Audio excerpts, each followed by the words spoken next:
And we're live here talking the Gridiron, joining you Sunday night here, wild card weekend. Got a couple games here to kind of still finish it up, get Rev on here as well, along with Jimmy Pilato. I'm Darren Breyer here, Variety Sports Network, talking the Gridiron. Jimmy picked me up last week, like a good teammate does when the internet fails you.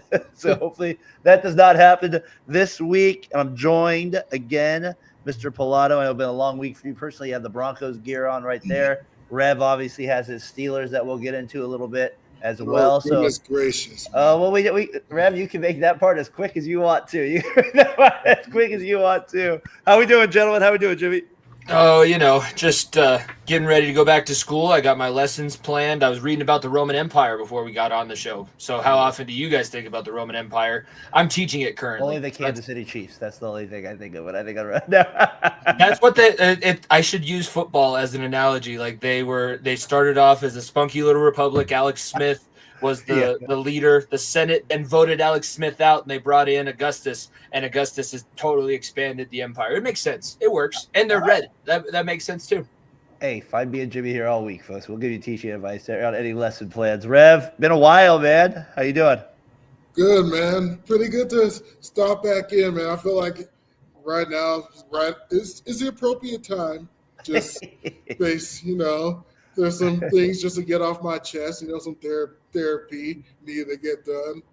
And, obviously got to join my man Jimmy, of course, and there we go. Well, what do we got? Kind of as we get going here into some of the games that already happened, we might as well get started Sunday night here. You got the Commanders just took the lead, 7-3 over the Buccaneers. The Commanders decided they didn't get the fourth down on I think it was their first or second drive there. They turned it over, and then the Commanders do get it on this next drive here in the second quarter, and they result in a touchdown. I picked the Bucs going into the game.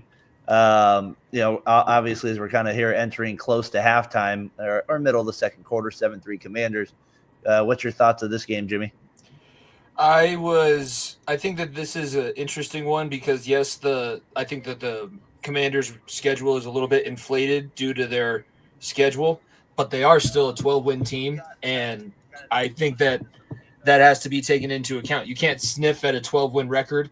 They're a good enough team, and they're not winning games by like really impressive margins, but they're kind of taking care of that second step in the process of your rebuild where your culture's now established. You're winning these random fluky games in the playoffs. It could come down to one of those fluky situations. And Jaden Daniels has shown so far this season. Now, who knows if he's going to be able to make it in the playoffs. But so far, in those clutch situations, he doesn't cower like a lot of the rookies that we've seen. And he steps up and he embraces that moment. So I think that the Commanders definitely have a chance. I think this is probably their best-case scenario matchup. I think this is also Tampa's best-case scenario wildcard matchup. I think both these teams think that they have the best chance to beat the other. Obviously, Tampa already beat Washington early on the season. What do you think, Rev? What do you think of this matchup and maybe one of these teams going forward a little bit, whoever comes out on top? I really feel like the Commanders and Broncos are kind of structured the same, in which you kind of have a really good coaching staff and a composed older quarterback who had lots of college experience and kind of got the nicks and bruises out. Jaden Daniels getting the bruises out at Arizona State, Bo Nix getting the bruises out at Auburn, and they both kind of went opposite routes. One went from SEC to Pac-12, other one went from Pac-12 to SEC. But regardless, you kind of have the Commanders, in which Jaden Daniels being as composed as he is, and Cliff Kingsbury having the perfect mix of college, RPO, and read option structure things to make him comfortable. It kind of uplifts the fact that they have holes on the defense because they're able to mix things up, have the college RPO, read option schemes, have Terry McLaurin at receiver, Zach Ertz, a veteran tight end, and just the way that the offense functions, and it's perfect for him. It's not the offensive coordinator trying to force him into more of a pro style scheme, but rather fixating an offense around what he does well. And it uplifts the fact that their defense is not the best. Mr. Brown, hey, guard him. He's in the back. Somebody guard him in the back of the end zone there. Whose man's is that? This is he was wide there. I found when they were doing obviously we kind of got to catch the first quarter before we jumped on here. Be sure to comment in here as you guys are watching the game. We'll get it up there. Mayfield, he gets the 41 touchdowns, but that 16 interceptions always sticks out as well. Kind of hard not in the playoffs. I always worry about those little things making a difference here. But he is a gunslinger type, Jimmy, so he can overcome those things. That's why he's advocating and campaigning so hard for his offensive coordinator not to get one of these head coaching vacancies, because I think that, think about his career and just the turmoil that he's always been in. He was drafted under Hugh Jackson in Cleveland. Yeah. He went to Carolina. He went to Los Angeles. He's now in Tampa Bay for the second straight season. So it's starting to calm down, and the calmer things are around him. Like, think about his best year at Oklahoma. It was his last year at Oklahoma. He figured everything out. He was under the coaching staff. He had guys around him. So I think that Baker Mayfield just needs to have everything else calm down. So I agree with him. Don't take the offensive coordinator out of the situation. I don't think that they should fire Todd Bowles. I just think that they need it seems like, talent. It was depth. They got injured at really bad positions. Like Antoine Winfield was not being on the field is responsible for probably 5 of your 7 losses this season. So I think that if they can calm things down, this is a Tampa team. Who knows? I think that they've won the division the last couple of years. I think that they can continue to win that division because they have Baker Mayfield and Mike Evans. Running backs this year have been great. Todd Bowles is not necessarily my favorite head coach, but if they can just make sure everything doesn't move around those guys, I think that there can be a very successful situation. And what we say, they got 8 3 years ago, 9, 10 this year. Next year, it's automatic. Jimmy, just bet it. We know they're getting 11 next year. Yeah, I'm also happy that Baker finally has some stability around him because he deserves it. Because honestly, if you ask me, I thought Cleveland left. I feel like Cleveland gave up on him too early. When you consider the fact that the 2021 season that they gave up on him, he was playing through an injured shoulder to his throwing arm. He tried to play through it as much as he can, but you could just tell it was wearing on him.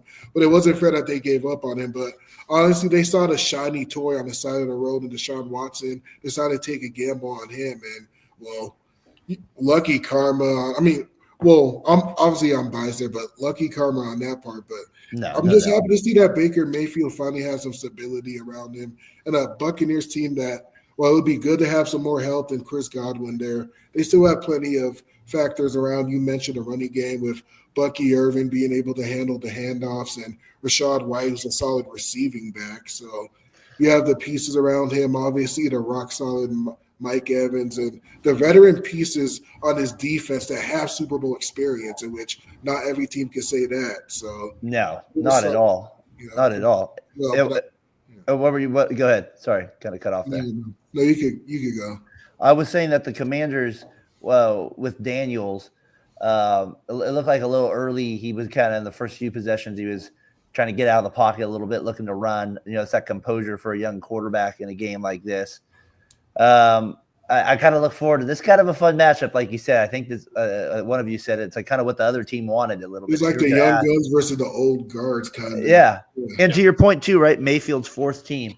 I kind of take it as like a hitter. I'm kind of a baseball guy, so like some guys take a few teams and they hit it with just to get the right spot, and they're able to kind of figure it out at 29 or 30. We're going to talk about another one that's playing tomorrow. It sometimes takes time. And you saw what the well-managed teams and front offices did with Mayfield, and the Rams being able to build his confidence up a little bit. And then of course, what Tampa's doing compared to what the bad organizations do, like Carolina, who had him lining up as a defensive end on scout team.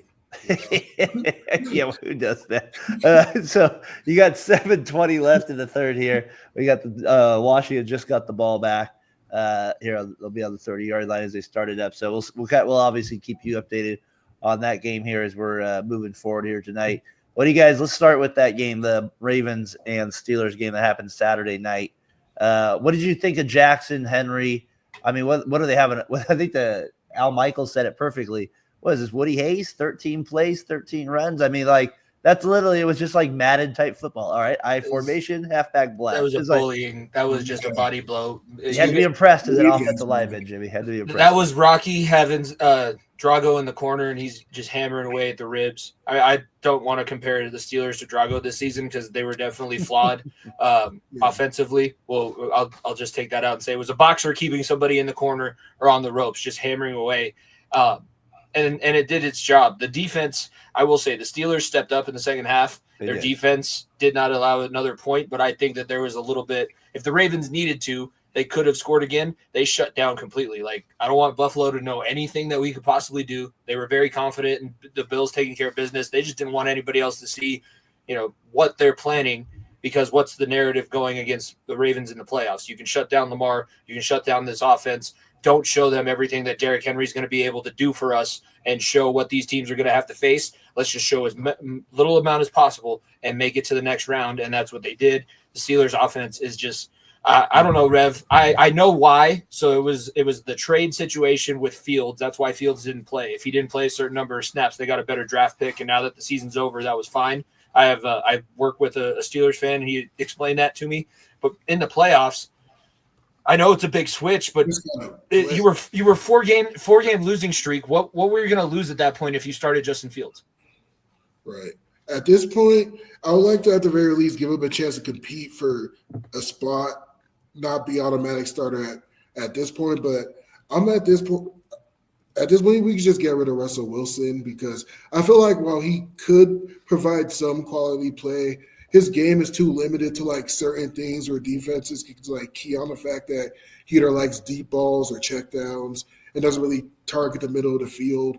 Part of that, you could blame the coordinators as well, like Arthur Smith at that point, but it's also Russell Wilson's tendencies for his whole career, he likes to either hit the first read or kind of scramble around if that's not there and try to be the hero. And it worked at the earlier stretches of the season, but his decision-making got a little too gutsy at the end where he fumbled it. He fumbled trying to do too much against the Chiefs. And then there was that weird play against the Bengals where rather than going out of bounds, he tried to take on a defensive back. Like, his decision-making got a little too gutsy. His game is just a little too – his game is either deep balls or checkdowns, and for a veteran, he does some weird stuff at times. So watching your Steelers play too, like I always feel like when they use Fields on like a 3rd and 1, like the first like third play of the game for like a run, they did that, kind of faked it a couple times, and they used him once for a run. And I was like, oh, maybe he'll be part of the game plan. And they kind of just went away from it. I thought they might actually do a little bit more with them than they ended up doing. But do you think he's the starting quarterback next year for you guys? I honestly can't say. Nothing is certain. I feel like a lot of things just need to be reconstructed and blown up. I don't want to see Najee Harris come back to this team. I would like to see someone else be paired with Jaylen Warren, for example. I think there's just too much to be rebuilt right now. I want to see maybe a tackle compete with Fautanu and Broderick Jones and get rid of Dan Moore. I would like to see someone compete with Russell Wilson, because I know with Justin Fields. No doubt. I would like to say full rebuild, and I would like the defense to be kept, but if the offense leaves, it's going to be hard to pitch, other defensive players to stay at that point. That's what I think too, because Cam Hayward's getting old and TJ Watt was struggling to hold up at the end of the season. I feel like who else is free agents? I don't know. We keep going. No, I just think that you're probably going to have to go defensive line through the draft, and then maybe try and spend your money in the offensive side, like selling the idea, hey, you're playing for Justin Fields, or you're playing with maybe Ashton Genty, because that's probably where you guys are going to be in the draft. Maybe it's another one of the running backs, but there's a running back that you could take too. But I feel like you're going to have to develop some of the defensive linemen, because Hayward and Watt are still incredible. I'm not saying that I want to sit here and play against them every week, but they're getting older. Keanu Benton, a little flashy, and then Nick Herbig in terms of like the other edge. But go on.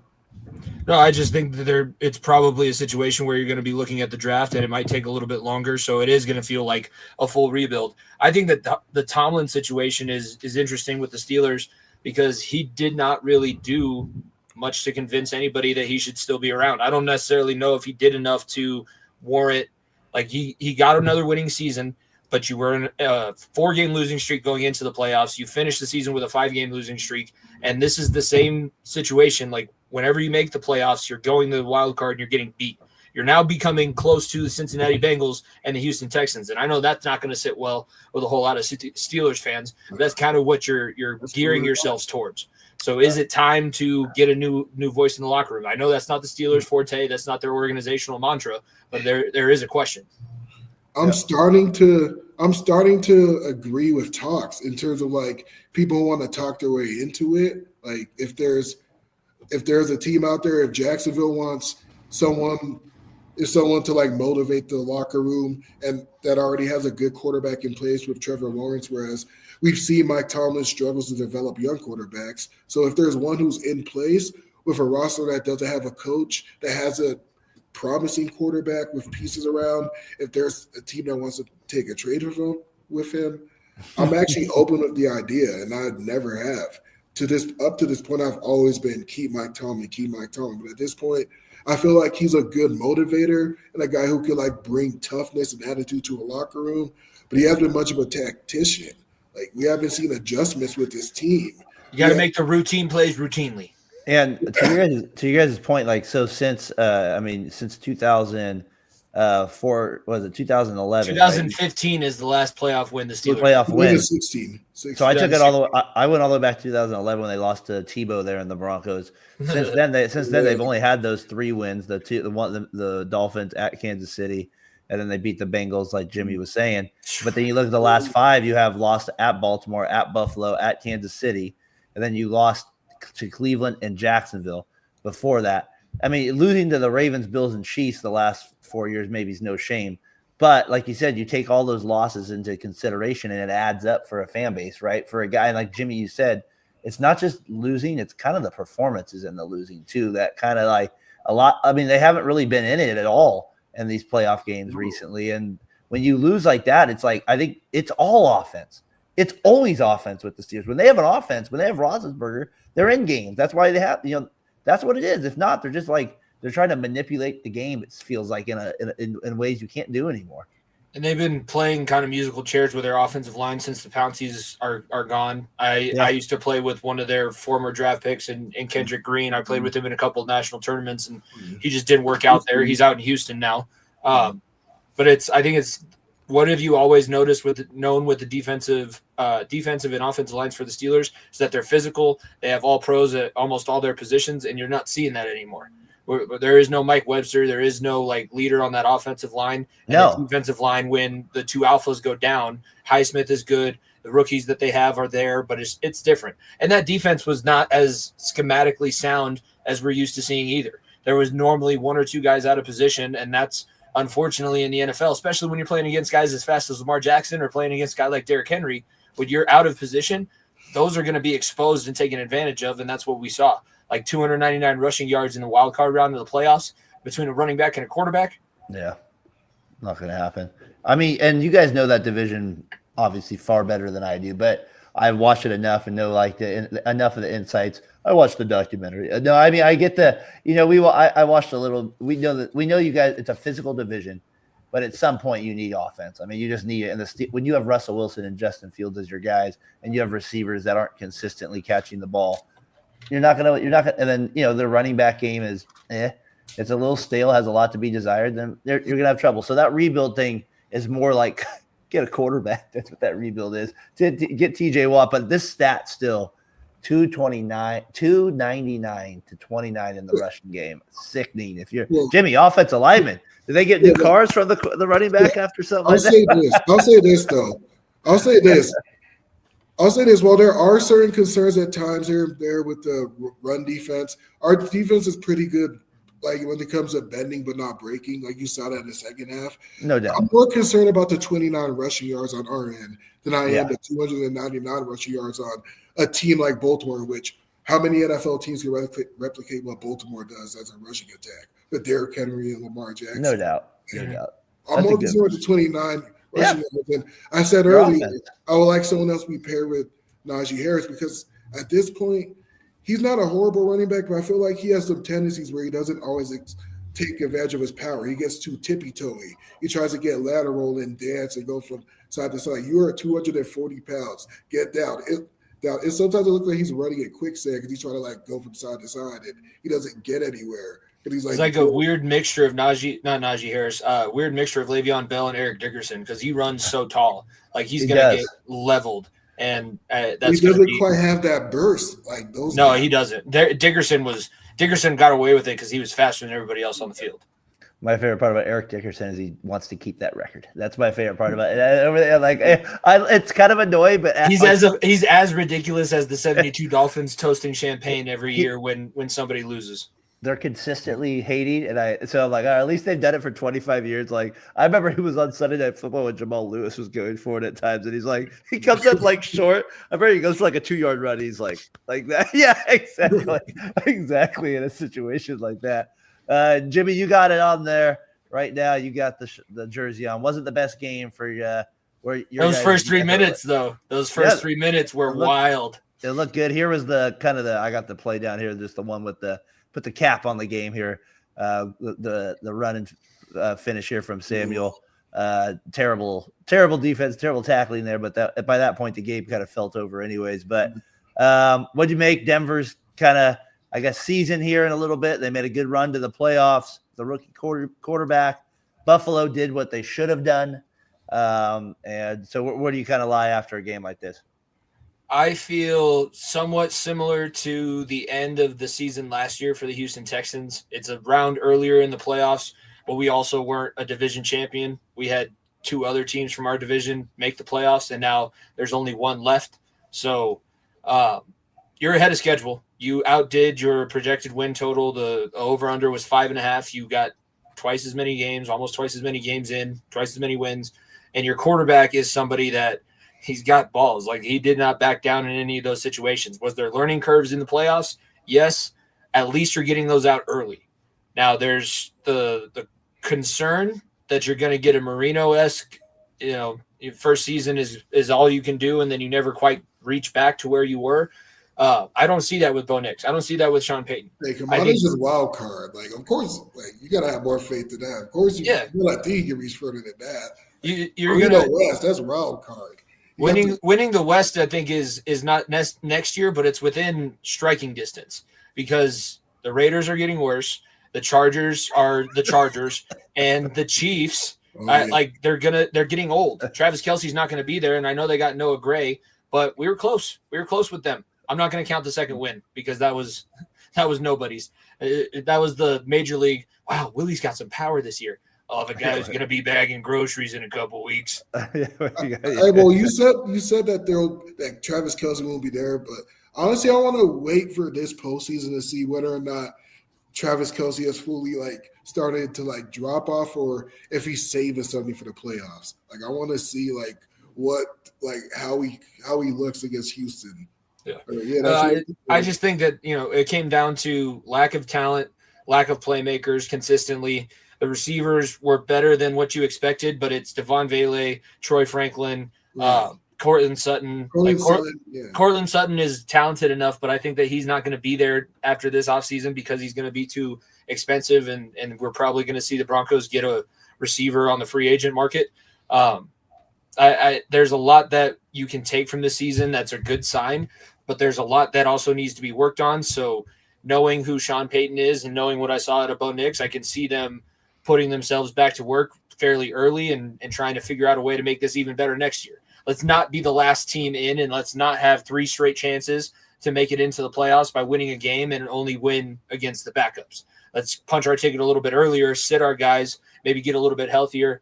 I love that defense. It'll be interesting to see what pieces they keep around on defense. I think that you're going to be in the market for a cornerback too, as much as I love Riley Moss and the crackerback, but coming back from that injury, he hasn't looked the same. And he was exposed, and his lack of playmaking ability in those last few games that he was playing put extra stress on the other parts of that defense, and they did not look as good as they have all season. Would you guys say Denver needs a running? You feel good at the running back? No, they're going to move on from McLaughlin. They're going to move on from Javonte. They're going to keep probably Batty and Estime, and then probably get somebody in the draft or free agency. My crazy idea is you guys trade up for the guy from Boise State. That's my crazy idea. Hot take. That's the hot take I've been thinking. All the money this ownership group is pumping into the team, and you think we're going to trade up in the first round for a running back? I don't know. Sometimes people get caught up in these things. They get caught up. He's from Idaho. He's out there. You guys need a running back. You just said it. So we'll see where he goes in it. Don't be surprised, Jimmy. We have a long ways to go still. Denver's in a situation where they actually have a solid a foundation where they could look after like luxury picks in terms of backs and receivers, because the offensive line, I think the center is a bit of a concern, but outside of that, the offensive line is pretty rock solid. The defense is very much filled with underrated players, underrated in terms of like lack of name value players, but they show up and do their thing and produce, in which Nick Bonito, in terms of like statistics and like those pick sixes and big time splash plays, was like one of the few guys on the defense in which was starting to get name value now and name credit for what he's doing. But there's still the Zach Allens and Jonathan Coopers and guys who kind of fly underneath. Like you could at this point just allocate those picks and free agency signings more so at receiver and more so at running back. So Denver's in a good spot there. It's all about up weapons and making sure that your quarterback has enough around him. Like, you don't want a C.J. Stroud situation in the second year. If Bo Nix progresses or if his weapons are not healthy, if you don't get him enough to play with and this offense doesn't continue to move forward and look the way that it did towards the end of the season, things are going to get iffy. But I think that right now, Sean Payton, Bo Nix, this entire Broncos organization has earned themselves a lot of credence. It made a lot of people very happy that we were back in the playoffs. And yeah, we were saying that we could shock the world. Why not? Why not us? Why not us? Well, it was pretty obvious why not us today. The Bills ran all over us and kind of bullied us. And Josh Allen is in the midst of an MVP campaign. So, yeah, we lost, but you were the last team in. It's something to build on, and let's see where we can go from here. And you can say you don't want me to use the situation, but they're still in the playoffs right now, and they beat the dog piss out of Los Angeles. So yeah, I'll say at the very least, well, I know where you're coming from, in which C.J. Stroud had his struggles at the point of the year where you have me at certain points of the year, but you got to look at the situation in which the offense is trying to figure out ways around the fact that Tank Dell and Stephon Diggs are out for the season, and maybe you got to rely more on the running game and the former Bengal and Joe Mixon to get things going, in which he did. And I think one of the main factors in all these playoff games so far and all the victories is the winning team has been the one who's really been able to establish that running game. Joe Mixon, as the game went on, just wore on Los Angeles. And as Justin Herbert made more mistakes and as the Texans stayed on the field longer, it was like a workhorse, just wore on the defense. And those 4-yard gains in the first half became 6-7-yard gains in the second half, and they just beat up on them. And the teams so far that have gotten the running games going in each of these games have really won. The teams with the offensive line who have been able to establish the line of scrimmage have been able to win these games. Now, you kind of mentioned, and we didn't really talk a lot about Buffalo. I think Buffalo did what they were supposed to. We'll get into them when we kind of look ahead to the AFC here a little bit. So we'll kind of keep our thoughts for them. The Broncos, though, kudos to them for the season they had. I didn't think they were going to get to the playoffs. So good run. I think there's a lot of lacking at the skill positions when I watch them. So we'll see if that's something they address. Obviously, Surtain's a stud. They have their cornerback, so that's good. We got our guys here. What's up, fellas? Hope everything's doing good there. Terrell, how you doing? 10. What do we got? 10-3. But I was just gonna say the Bucs had a big play. It's now 1st and 10 on the Washington 12. Unless anybody else has an update there. That's what I got with the ball. So Terrell, hang in there with your Commanders. Go on. Feel free to comment in tonight, as I'm sure you're stressed out during the game, like a good fan is. Jimmy, I couldn't stop thinking of you a little bit this Sunday though, because he brought up the name. Every time I would see Joe Mixon running, I just kind of like, because you spoke so highly of him. When we started this podcast 3 years ago, you spoke highly of him, then you got rid of him, and you know how this isn't about your franchise, just you mentioning how good this guy was, because I knew you were watching it week in and week out, and then you see a grind performance like this, along with some crazy plays as well. But to get to the Texans kind of point, they end up winning 32-12. Mixon a big reason why of it in that regard too. That was kind of a weird game. Whack it down. No, catch it. No. Don't whap it down. Don't worry, Justin Herbert's going to find any Texas defender to throw the ball to. That's what his game plan was. Ouch. 4 interceptions. You were 10 of 42 or something crazy like that. Something ridiculous. It was not the Los Angeles Chargers that we've seen all season, and I guess I'll have to give credit to my co-host. He said no matter who's on the sideline, no matter who is quarterback for the team, That is what this team is capable of doing. The Chargers will charger. You know it too, Darren. You've been experienced of it. This is very similar to that first season under Brandon Staley. Brandon Staley, they made it to the playoffs. They had the wild card matchup against Jacksonville, and they blew the biggest lead in playoff history. And now you have your guy that's supposedly taken all these steps forward underneath your new head coach, and you got a culture, and you have a defense that's physical, and you're going to do this and that. J.K. Dobbins is healthy. You put out 12 points. I mean, it was pathetic. It's pathetic for them, but I also think that the Texans defense got a lot of flack for how bad their offense was. The Texans defense is something to be reckoned with, especially with those cornerbacks. That might be the most talented secondary left in the playoffs. Just real quick. Stingley's a playmaker. He makes plays on the ball. Like at first, it felt like the first 2 years, it was more so Sauce Gardner being like clear out in front in terms of CB1 in that draft class. But Stingley was making plays on the ball all year and really starting to show some development. And yeah, you got some playmakers in terms of Jalen Petrie, and Lassiter, the rookie, looks pretty promising there. And yeah, the defense, they really stocked up on a lot of guys, and it's really starting to show its promise. I love the edge rush combo with Will Anderson and Daniil Hunter. And then you also have Danico Autry and Derek Barnett to back them up. Like, the fact that they have a rookie quarterback in C.J. Stroud, the Texans are approaching it correctly in terms of developing and signing guys and signing as much as you can and taking advantage of the fact that you have a rookie quarterback. And going back to the Los Angeles end, it's just a shame just the way that what they show. Like, you usually see the teams that are hot heading into the playoffs and the teams that look good heading into the playoffs, like Los Angeles did, usually like right away. The way that they had to win against the Broncos, which they pulled off in the second half, and then beat up on the Raiders and beat up on the Patriots and got their way in. And then it was just an ultimate just after they scored the first, 2 field goals in the first half, it just totally choked. Quentin Johnson left his hands with Los Angeles, basically. He was pathetic.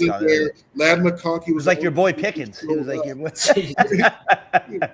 Like Lad McConkey. Pickens is going to find you and go fight you, Darren. Why are you picking a fight?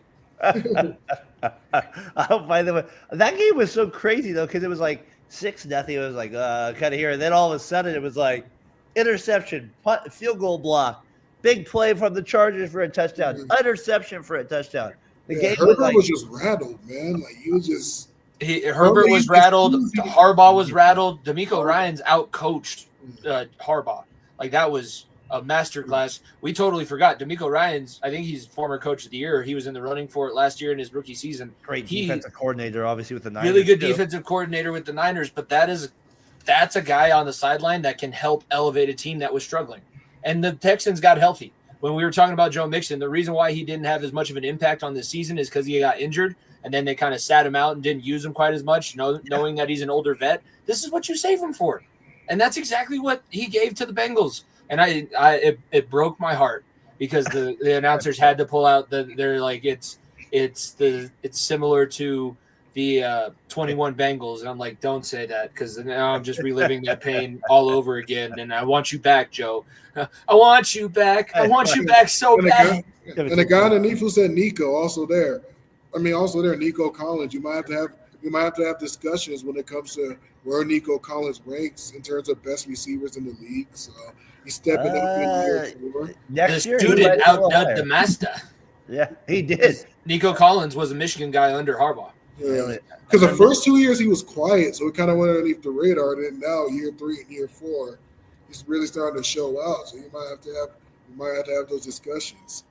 Terrell, we'll get to the Texans Chiefs here in just a minute. There, I know. I just wanted to get this up real quick. 10-10 halftime, late 1-yard touchdown to Mike Evans. That was such a good throw. He hit a window with a linebacker that was right there, and I guarantee you we're going to see a brawl between Marshawn Lattimore and Mike Evans. Those two are.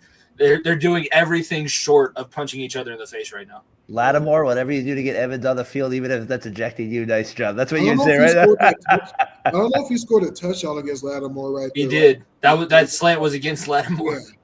Yeah. He signs I want you back a lot this offseason. They've been pretty tame, but I've seen Evans get a couple of grabs on Lattimore. He got the better of him in the first half, but haven't seen. I don't know if they've been talking back and forth. I haven't really seen in that last drive, they were tied up on almost every ball that was thrown to Evans, and there was a couple times where Lattimore got called on PI.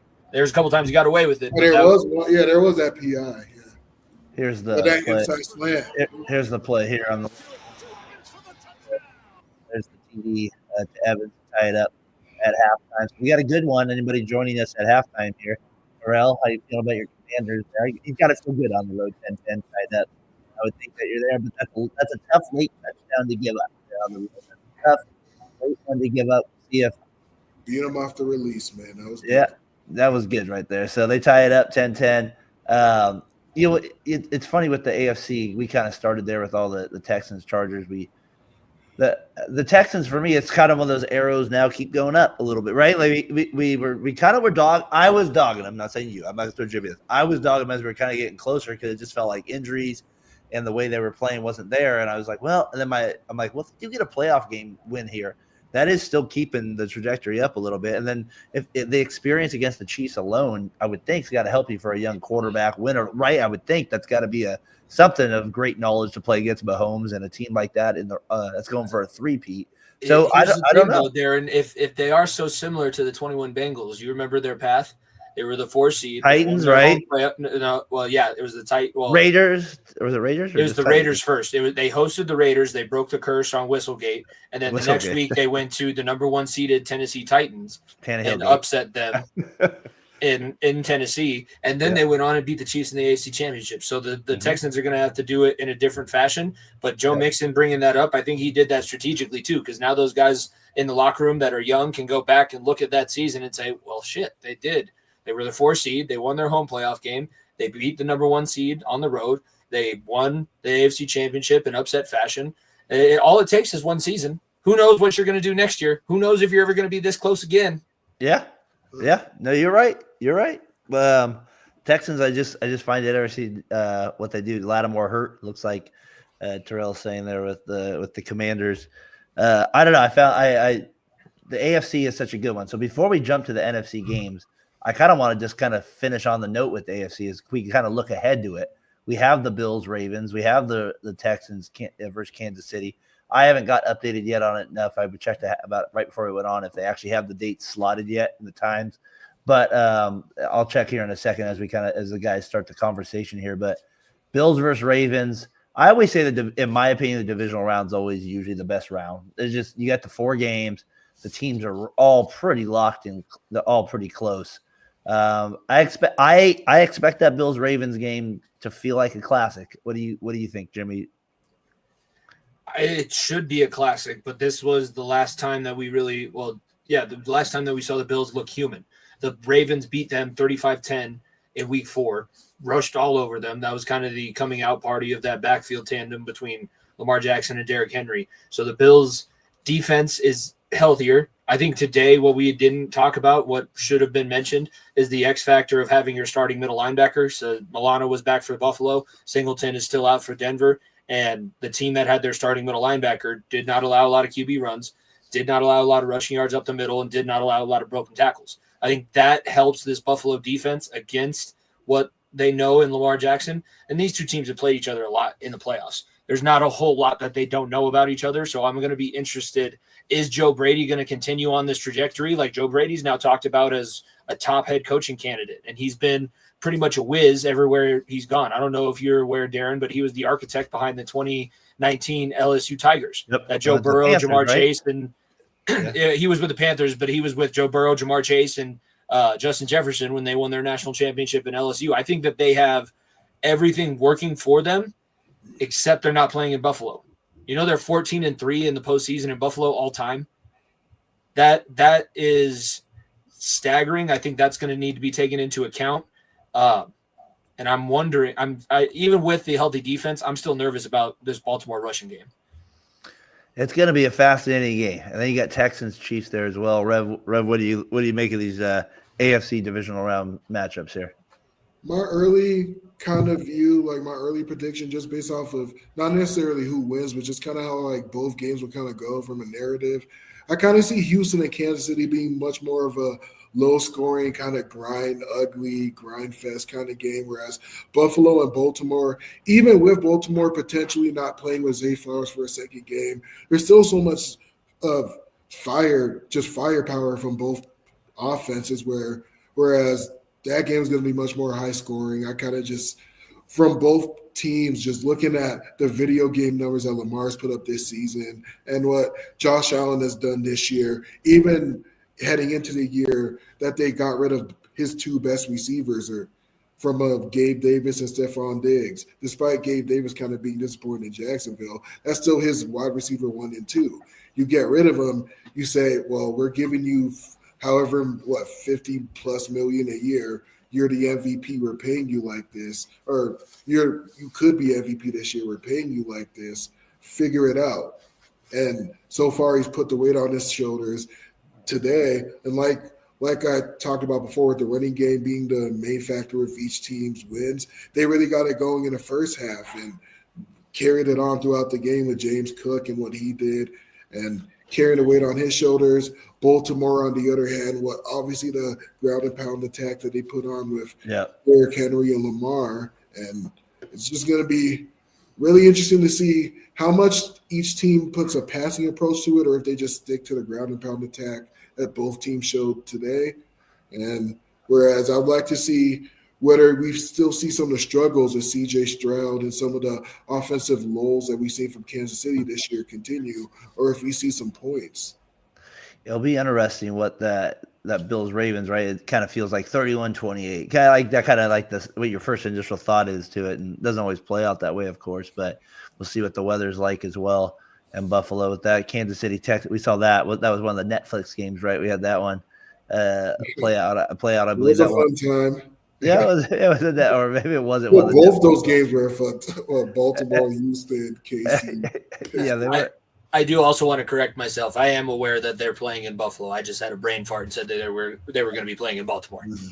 I mean, like you said, this is why when we do a show like this, we watch the NFL season. I see the divisional round. I see Bills, Ravens. Like, yep, where's the stamp on that one? That's good football. That's hard hitting. These teams are playoff ready. You know what I mean? So that's where I'm at with it. And for me, as big a game it is for Lamar Jackson, it feels like to me it's a much bigger game for the Bills, right? Like they've been so close. They had that huge loss to Kansas City. Am I wrong in saying I think that there's a conversation crazy for both sidelines. I think that both head coaches, if they don't get it done, you're questioning if they're ever going to be able to get it done. In Harbaugh's case, again, in McDermott's case, can you do it here? Because that's as far as the farthest you've gotten is the AFC Championship losing to Patrick Mahomes. If you don't even make it past Lamar Jackson, then I think that you're going to have a conversation in Buffalo. If Harbaugh doesn't win, you have not been very successful in the postseason since the 2012 Super Bowl run. And Terrell agrees with me. I think that the head coaches are on fired Harbaugh. Wow. I think they're on the most amount of pressure because Harbaugh's been there for 18 years. Same thing that I said with Tomlin. At some point, you probably have to change the narrative. Harbaugh's longer than Tomlin's, but go on. I mean, yeah, I get you. Yeah, I mean, it feels like – but that's the offensive dominance that you're kind of speaking to. But, Jimmy, you're speaking to more like there's only so many playoff L's that fan bases take like that. They both should have been fired a couple of years ago. I don't know. I don't know. Like Harbaugh, I don't know. They still play well under him. I get it. They haven't got it done. I feel like Harbaugh saved his job when they fixed the Lamar Jackson contract situation. I feel like that was the hottest that I remember his seat being for a while when they couldn't figure that out. Now that he's there, he's earned himself a few years, and I think that grace period is starting to run out. Yeah, I think certain guys you're just not going to just find necessarily a good coach across the street. Like right now, the championship window with how Lamar Jackson heading into the year, he adjusted his weight, he lined up so he could be a little bit more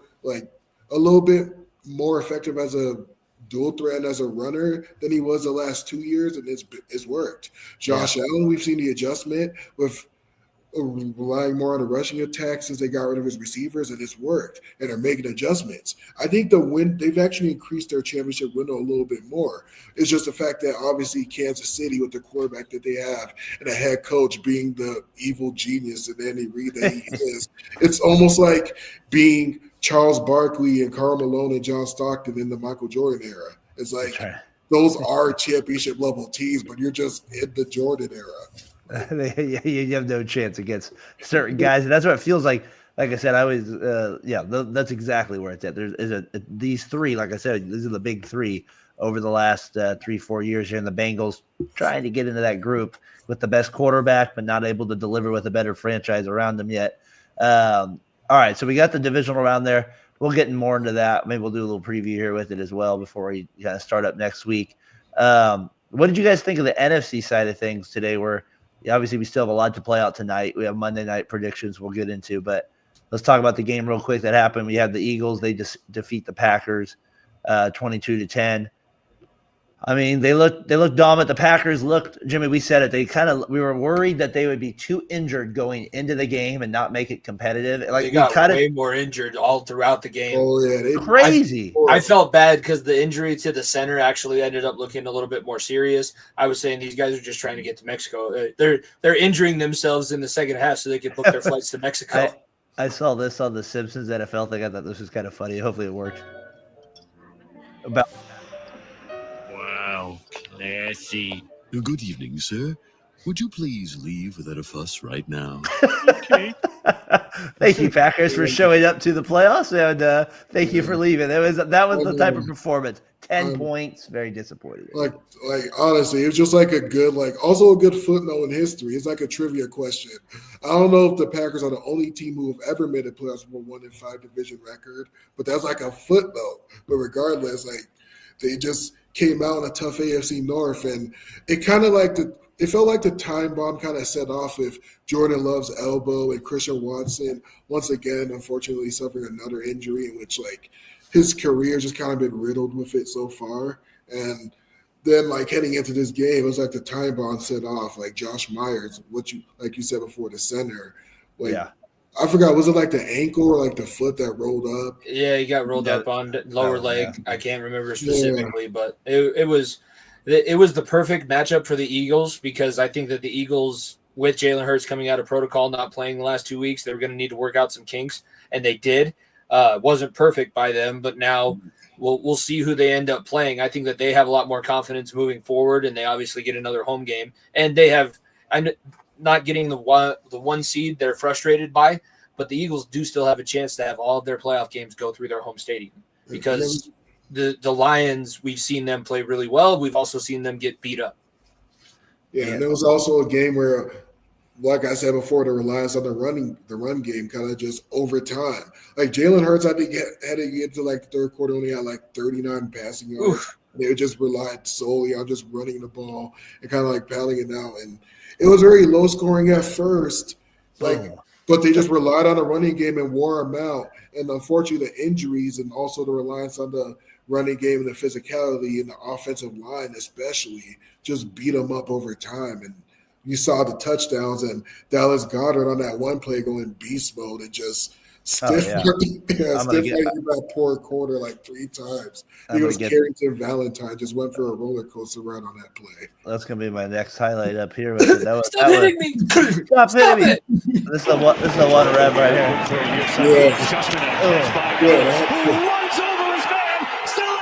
Yeah, just plows over. If you put your hands on me like that again, we got to fight. If you do that again, I can't let that happen. As a man, if you put your hands on me like that, I got to go to blows. You got to go right with it. And I'm probably going to lose that fight, but I at least got to show that I got some. The Eagles to me are just such a weird team. I feel like Jimmy, we've probably rated them the whole year. We're kind of they're right there with the Lions, but there's some flaws there we see. And if maybe the Lions play down to them, there's a chance that they get by them, or if the Lions get upset, it's the coaching situation. That's why we have such weird feelings. Is he fired if they lose? He's not going to be fired. Yeah, he's safe, right? He's safe because I think that this game, if they lost, especially in horrific fashion, then that would have been more cause for concern for Sirianni. But I just think that's why we see the Lions as this more safe bet, which is ironic because Dan Campbell gambles more than anybody, and he loves to gamble with people's emotions, and he's got to gamble again throughout this playoff run. But Nick Sirianni just – when your players don't like you, then it's hard for me to think that they're going to do everything that they need to do to win for you. Now, there's plenty of incentive to win as an NFL player in the playoffs. We talked about it. You never know when you're going to get there. But did you guys see A.J. Brown is reading books on the sideline? Yeah. Well, at least he was celebrating on a touchdown on that play. Like, I mean, he looked pretty happy, at least in that situation. He looked fine, but I was like, despite the fact he only had one reception today or something. What was he reading? Far End of the Bench book club. That's what we're starting. We're going to use that. It's going to be A.J. Brown sitting on the bench. It was like it was a mindset book. Like, it was a good book to be reading. Like mental watching toughness. Harry Potter or something like that. It was not Harry Potter, and it was not Gilmore Girls or Gossip Girl or Bridgerton. I was Babysitters Club. Are you kidding me? What a Sisterhood of the Traveling Pants. I don't know. I don't know what is it about the mental psyche of a wide receiver that makes all of them built the same when it comes to the fact that they gotta they literally have to restrain themselves from pouting if you don't. If there's one game that you don't give him the ball, or maybe 2 games you don't give him the ball, he's an iPad kid. They always have to fight that. That's just part of the receiver tradition there on that part of it. So they go down. The Packers, a disappointing finish in terms of the injury part of it with Watson going down last week as well. I do want to shout out the Mr. Josh Jacobs, who was a former Raider. He goes to the Packers. It was good to see him in the playoffs. He scores again today. Ninth straight. He ran hard today in a game like this. He's just one of those running backs that will 10 years from now, a lot of people are going to forget. He's just going to be a general. You know what I mean? It just is. He's not going to be a Hall of Famer. I would think, and stuff like that. But man, he had a hell of a season, and so shout out to him. Getting a chance to play in the playoffs, and he delivered. He always ran hard for the Raiders. He always ran hard for Alabama, and so it was good to see him play hard again today, and get in the end zone a little bit as well. What do you think Monday night? The game gets moved to Arizona because of the fires in LA. So the game is there. Minnesota, they're a 2.5-point favorite. What's your initial thoughts on this one, Jimmy? Well, I think first off, making sure that everybody stays safe. And I know that there's a lot of other things going on out there with like trying to get help. Shout out to, I know that Mexico sent a lot of their firefighters to help out in Southern California, and they're doing their best in spite of all the government, the roadblocks that the government has put in their way. State Farm dropping their insurance is absolutely nuts. Like 3 months before the fires started, not reporting on where the fires are, and people having to rely on TikTok and social media to actually figure out where is on fire and if people are safe. It's been really devastating, and I know that hits close to home for people like Rev and I from Colorado, because we deal with a lot of fires here too. And we had it here too. At least we get a good amount of snow. Yeah, no, it's a totally different situation when they're as dry as they are, and like I said, when your governor cares more about protecting a rare fish species than keeping enough water in reserves for a natural disaster that's very likely to happen in that area. Like, they imported eucalyptus trees from Australia, and they didn't realize that eucalyptus oil is like very, very flammable. It loves fire. It craves fire. So when there's fire, it burns everything, and it's hard to put out. It's been tough. I mean, obviously, I live about 6 hours north. We had fires out here in 2017. So, my literally 20 minutes from where my parents evacuated my house at that point, and a lot of other people. So, definitely know what that's kind of about here. When I smell smoke, it definitely, for a second, you're like, what? You just kind of have that little feeling for it. So that's going to change this game in general a little bit. Does it give the Vikings now a better chance? Like, they're a 2.5-point favorite. Like, I don't know. We said the Rams were the third scariest team about a month ago, Jimmy. Now that was Terrell trying to make himself feel better about the possibility of the Commanders playing the Rams in the first round. He just barely missed that. Barely. Who do you got in this one? It's going to be a very strange situation since there's the unknowns. It's very similar to like a college football playoff game than a regular NFL playoff game, because there is no home field advantage. It's a neutral site. Minnesota still does have to travel, and they're still changing the same amount of time zones, but LA is going to have I find it very difficult. Like, football is going to be their distraction. But that's a very tough thing to be playing a sport through, like wondering who's all being affected, how this is affecting my personal life at home. Am I going to have a home to come back to? Or is the facility still going to be there? I don't know how close the fire is to all of these things, but that is like I get where we need the distraction. And I think people in Los Angeles would tell you that they would rather have the game being played than to have it not being played. But I think that you're going to see very, very mentally drained Los Angeles Rams team. And it's a team that has not looked the same for a long time. Cooper Kupp has not played up to his normal levels. Puka's still playing great, but they're so inconsistent. I see Minnesota, they have not lost back-to-back games all season. So I see them bouncing back, and then we'll see what happens in the next round of the playoffs and where they go. But I do still think that Minnesota is going to win, and I think that the Fire is actually, they could be a motivating factor, but how long is that going to last when you have to cover Justin Jefferson and Jordan Addison and then deal with the defense that's going to blitz you from hell? Like Brian Flores is going to throw as many different blitzes at you as possible. I think that this is just going to be a really tough situation for Los Angeles to overcome. What do you think, Rev? I'm actually on the opposite end of the spectrum here. I feel like the whole situation here, might actually motivate them. And yeah, obviously you got to send the best regards to everyone who's stepping on the front lines, handling the fires, and send the best regards to everyone who's just recovering just due to the losses of homes and losses of memories and and also even the losses of life. You just got to send your best wishes and hope for the best recovery, because at this point, that part of California will never be the same. So you just got to send the best regards. But in terms of the game, I feel like that'll actually motivate Los Angeles. They have the perfect combination of offense that has Super Bowl experience and still enough explosivity in Matt Stafford, and also Cooper Kupp, who is starting to show signs of just injuries wearing him down, but also Puka, who got signs of who got a sniff of the playoffs last year, and I think he's really taken over and picked up the slack where Cooper has left off. And whereas you have those veteran presences on offense, you have a defense in which they have nailed some of those draft picks, especially on the defensive line. No doubt. Fisk and Jared Verse, in which has one of the most deceptive stat lines, in which he's had a Pro Bowl level impact, but only has 4.5 sacks on the season. But he's had a great impact, and Braden Fisk and Kobe Turner and Byron Young and the guys in which they've drafted actually being able to pan out. I like when Minnesota is doing their movement in the right direction, but they've always kind of had a case of playoff blues, so I don't always trust them. No doubt. Yeah, and kind of they're also moving into this game with less momentum, just based off of what Detroit did to them last week. I think they're kind of going to stumble out the gates and kind of fight their way back into the game. But I think Los Angeles, with the experienced quarterback like Stafford, who's been there and done that, are going to be able to pull it out. I kind of lean towards the Rams as well, but I'm kind of that's why I'm a little surprised they're 2.5-point favorites. But the Vikings, again, I've been kind of just underestimating them the whole season, so it's not like I should be shocked if they pull off a win, especially like you said, Jimmy, at another spot.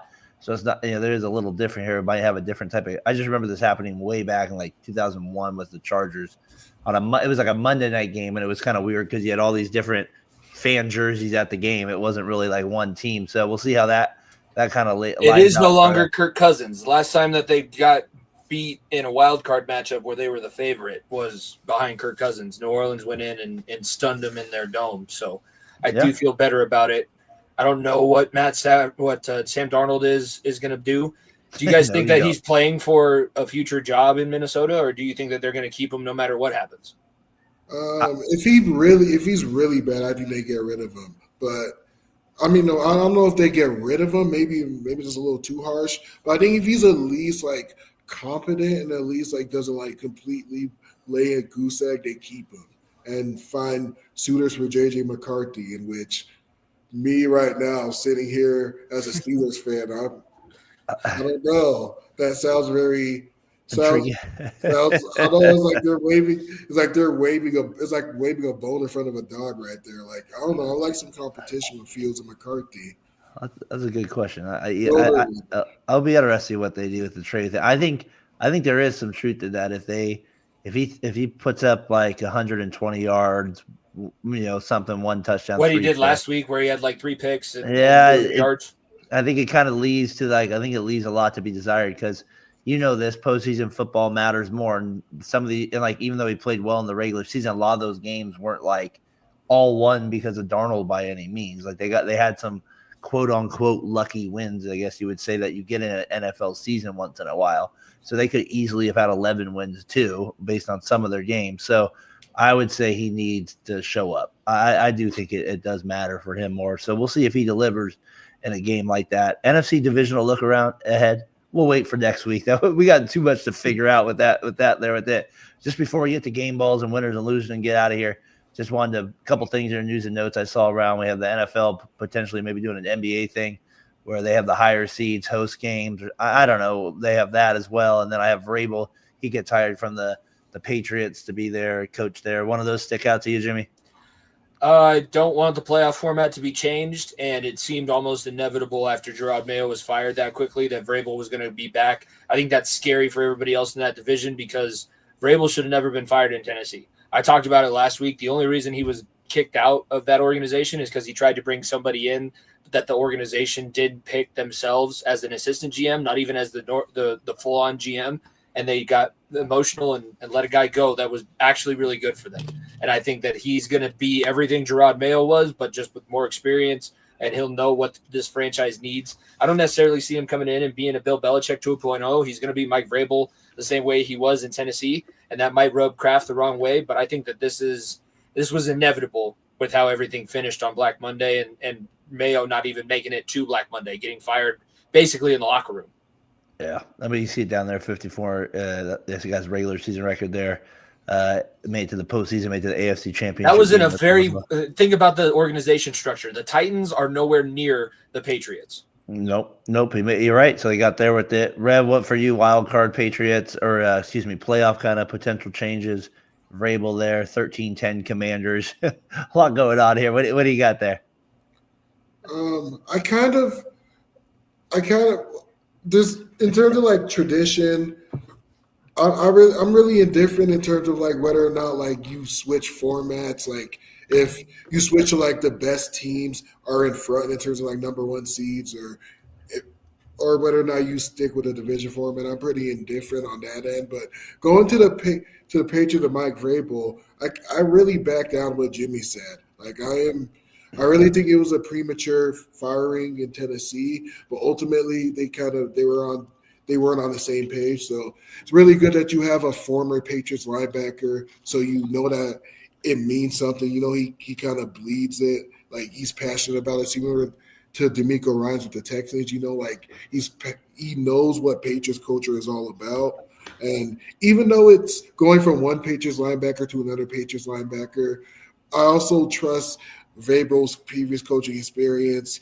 He shows that he can kind of be that culture guy, as that guy who's been through it, kind of brings a level of toughness and structure into it, as well as the composure and experience. Because I think Mayo maybe could get another chance, and maybe down the line if he gets a little bit more experience as a defensive coordinator, maybe later on down the line he could get another crack at it. But Vrabel at this point is composed enough to actually take the job over and potentially build around a quarterback who already looks like he has his head on straight in Drake May, and just kind of build some toughness and some attitude back to the rest of the team.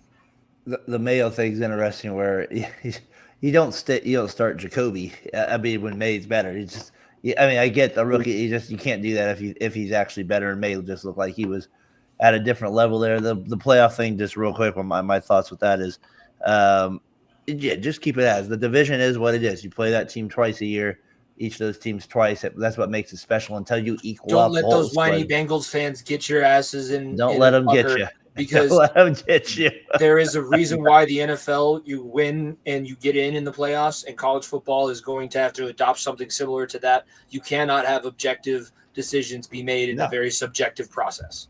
I don't know. As long as they don't go to the NBA playing format where you have 9. Oh gosh, no! Don't Everybody do that. makes the playoffs. You have Raiders are in. You have 82 games. That's the playoffs. You have 82 games. As long as they don't do that, I can understand the argument because sometimes you'll get a 7-9 or now in this case 8-9 team winning division, and it just kind of just feels wacky having them go up against a 12-5 team that didn't win their division. Like I can see the argument. The Packers are only 7 seed to win so far against the Cowboys. So far, every other team's gotten crushed, it feels like, as a 7 seed in the playoffs moving forward. Bucks are on the verge here with a 2nd and goal. They just put Vita Vea at fullback, and the little linebacker that was trying to take him on the edge is like, nope, I'm making a business decision. So they got they're 13-10. Bucks might be getting on the board here. Ball Baker. What do you guys got? Final thing here. What are winners and losers here for wild card round? What do you got, Rev? What's your winner and losers of the week here? I need a second to think about my winner, but I will say my loser. I'm assuming one of you had Herbert, so I'm gonna go with Jim Harbaugh because, like, as a combination, they just simply got out schemed and out coached. Looked like the team was not ready at all to. They just look like they weren't ready to make any adjustments because they came out to a great start. Believe they had that interception, but they got stalled for a field goal, and it seemed like that stopped all of their momentum. They weren't able to adjust, and everyone just looked rattled and unready to play. So it was really like that whole, like, it could be that combo, but I just thought the loser was I'll say that the loser there was Jim Harbaugh. And I like that. Jim had a lot of expectations. We thought it was going to be a little different. I will say this, though. They didn't blow the game. At least they got out. They didn't blow, right? Maybe it's better to just be behind. Didn't they, though? Didn't they blow that game because everybody picked them to win? I guess you're right. Technically, maybe in that sense, they did. You see below here, the Mayfield gets on the touchdown, Bucky Irving. Bucky Irving gets in there, makes it 17-13 here as we're getting in the middle of the third quarter. Or a little past the middle of the third. Jimmy, he got his loser there with it. My loser is Russell Wilson and the Steelers. Just not a performance that offensively we talked about it enough earlier in the show, but that's my loser of the week. Just stop making the playoffs as a 6 and 7 seed. I don't want to see it anymore. I mean, so get some offense before you show up again. That's my loser of the week. What do you got for loser of the week? Broncos? No, that's right. No, I think it's the Packers because that's a good one. This was supposed to be the season that Jordan Love took a step forward, and you did not get any higher seed in the playoff. You did not win your division. You actually had a worse divisional record. Your weapons, you're going to have to adjust your organizational strategy and start drafting some weapons on your offense in the first round. You did it with Aaron Rodgers. You did it with Brett Favre, where you're drafting nobodies in the second and third rounds, and that's great. Let's get somebody in here that can be consistent, not get injured. I think the Packers have a lot of work to do in the offseason, and I don't think it's LaFleur's fault, but he's going to start taking some of that heat because they're investing a lot in this quarterback. So let's invest in him and get some weapons around him. And Jordan Love, I think that's my loser of the week is the Green Bay Packers. No, that's a good call. There was a lot, especially at the beginning of the year, thought of him, right? There was a lot there, and there was the injury last week. And he never got going because of his injury week 1. Well, that's 2 straight years that you had an injury that never got you going. Yeah, and you're only as good as your availability there with it. Rev, you a little bit of time there with winner. What do you got, baby? I'll give the winner as a unit to that Texans defensive line that really just brought the pressure on. You saw the 1.5 sacks from Will Anderson, 1.5 sacks from Mario Edwards, and they really just dialed up the pressure, which really just added on to the fact that Los Angeles already was on the road dealing with the effects of the wildfire at home and perhaps weren't settled into the game, and the defensive line just, as it went on, just kind of added pressure and, took advantage of a maybe younger, not as composed in the playoffs, Joe Alt, and really got to the offense as the game went on. As they kept making more mistakes, it was just the pressure was causing Herbert to make worse decisions as the lead continued to grow. And it was just, those guys, just with Anderson and Danielle Hunter and the rotation of guys that they've added on through free agency or through the draft are really starting to show. And potentially you look heading into the next round with Juwan Taylor, who's a little shaky on that end, and the lack of steady left tackle play that the lack of steady tackle play that Kansas City have gone as a whole, and potentially if that pass rush gets going, who knows what they could do to Kansas City. Well, Kansas City's played close games, like you said, and you expect another one there with it. That's a good call. I mean, Herbert, to his credit, he threw a touchdown on the next play, but he got absolutely lit up by like Will Anderson Jr. on the play before that. And then he throws the touchdown on that odd play where the safety kind of went for the pick. But Jimmy, what do you got for winner of the week here? I'm going to go with the NFL because their MVP candidates played really, really good in the opening round of the playoffs. So they're in a good situation. Whoever wins that award is going to be the best player on their respective team, and a big reason why they're having as much postseason success. It's not a postseason award, but I think that Josh Allen, Lamar Jackson proved why they're the top two, and even Saquon Barkley. He's too nice. He's too humble because he had that breakaway in the last quarter. He should have scored, but he ended up just going down. And Tom Brady even said, "I'm probably not going to be that classy." Wedding crashers, class. That's Saquon Barkley. So I think the NFL is in a good spot with their MVP situation. Very good movie, by the way. And yes, you're right. Like, and the NFL gets that dream matchup. They want the Chiefs to win, probably, obviously, but then they get the Bills and the Ravens, and then hopefully one of those quarterbacks is playing Mahomes. They get the kind of back-to-back there. A beauty of a matchup. It's a good call. What do you got there, Jimmy? No, I just want to say that please, for the love of God, Ohio State don't win a national championship for everybody else in college football outside of Ohio. And I'm going to get shit for that when I go on Ohio Sports Talk with Jordan this week. Please. I don't want Ryan Day to be a national championship head coach. I would much rather see Marcus Freeman win his first national championship over Ryan Day. And that's going to be the 20th, right? That game. I think that's a Monday game, right? 23rd, I think. 23rd. Okay, so we got a little time for that game. We got the playing out there. My winner's Derrick Henry, 26 carries, 186 yards, 2 touchdowns. I know it's not shocking, but you mentioned, was it Najee Harris is like 240 pounds, 6'3", and then you see a guy like Henry, and you're just like, there's levels.